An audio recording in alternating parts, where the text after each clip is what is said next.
Okay, so today I am preparing beet greens for blanching, and I'm trying a new method where I'm going to batch blanch all of the stems and leaves together on the blackstone. So basically, I'm going to remove all the stems as I'm doing here, and then I am going to proceed to heating up the blackstone, laying them all on there, stems first, leaves on top. Throw some water in there with them, throw an aluminum bowl on top, and just let it steam for, I don't know, 2 to 3 minutes or so. When that's done, just pull them all off. We'll dry them out and we'll probably dehydrate them, to be honest, because we want to use as much of the plants as we can. And the eventual goal for the property, obviously, we're on a half acre in northeast Tennessee, and we are in a neighborhood, but it's basically rural. And there's farms next door, there's no HOA that we have to worry about. So we decided we wanted to turn our yard into something more sustainable. So we started a small garden a couple years back, and this year we've expanded it into a 50 by 30. Basically, I hand well I tilled it up with a walk behind tiller because our ground here is just insane. It's so tough, but everything else we're doing pesticide free, we're doing herbicide free right now. And basically the goal is that we cut our spending on food and other goods by a large amount. um, where we're looking right now is, I don't know. I got probably 50 potato plants out there, so we won't have to get potatoes for the rest of like the next year. And we're dehydrating the leafy greens and then blending them to turn them into essentially just green powder. That way we can add them into anything, whether it be stews or smoothies or whatever. Because as all y'all out there with kids know, it's hard to get kids to eat new things, and being able to add green things into diets can be really difficult. So the hope is that if we combine these into a powder, we might be able to either A, sneak them past the children where they don't care, or B, well, frankly, the best option is B, which is getting them involved in the food prep process so that down the road they won't have issues with food, whether it be an aversion to things or an unwillingness to try things or anything like that. We just want them to be more food friendly. Oh my gosh, that's like the second time I've done that. I'm trying to cut all the leaves into the bowl, not all the stems into the bowl, and I just cut all the stems straight into the bowl. Like, what am I doing? Oh, interesting. I cut that way too short. Anyway,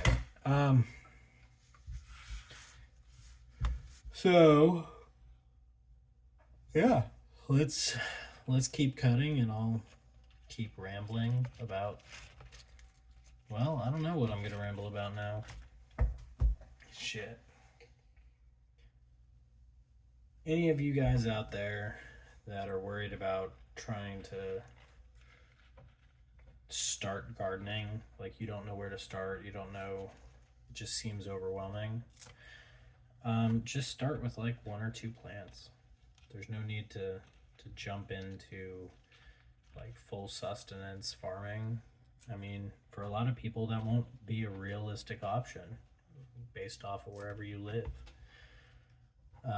But each and every little thing that you add in, that you take away from the oligarchs, from those companies that fuck us all over, Walmart, things like that. I mean, it's not a lot, but it's some groceries. And every little bit is 1 cent less than they would have from me normally. God damn it, I did it again. Shit. Oh, also, yes, in case you haven't noticed, this is not a particularly family-friendly chat video. Man, I lost them in there too. Oh well. Oh, there's one. Whatever.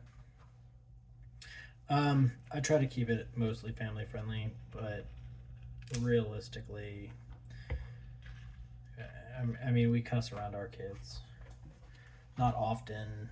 But then again, it's not like we're using them in many circumstances. The biggest mistake that people have is they assign them these mythological sort of terminologies where people are like, oh, you shouldn't use curse words.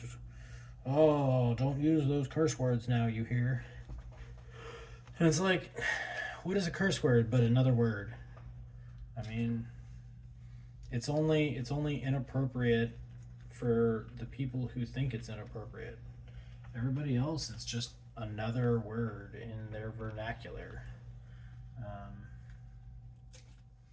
I don't know. The biggest thing is that, like, we don't try to curse around our kids, but we also don't police whether or not we curse around our kids. Oh man, I swear, I'm eventually gonna get all these done. There's like, basically I went through and I had to thin out all my beets, right? Because I had sort of gone buck wild and went crazy with my seed spreading, and then didn't go through and thin them out when they were itty bitties. So now I have lots of greens, but I also have lots of small beets. Anyway, point is, once I get all these things processed and dehydrated, then they will become this like powder that I can add anywhere to anything. And maybe it'll convince my kids to eat it, and that'll make all of this worthwhile, because beet greens are very nutritious.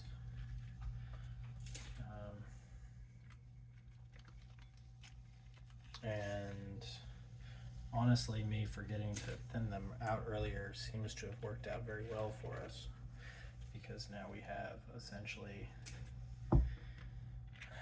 like bowls of lettuce as though it were beet greens. I mean, I don't know if y'all can see this over here, but this is all beet greens. I'm gonna end up turning a cup or so into like a pesto. It's gonna be a beet and what is it? Beet tops and fennel. I don't know. The fennel that we have in the garden for like pest purposes actually has done very, very well this year, and I'm gonna need to come up with a use for it. Yeah. Goodness. It is 4 o'clock. I am gonna have to go get my other kids soon. Oh my goodness. I got them in daycare, which is nice, but it costs money. But It also allows me to get more of these things done in the mornings where I might not normally be able to. So it's a big positive, I think. Kids are socializing with other kids for more of the year, because unfortunately,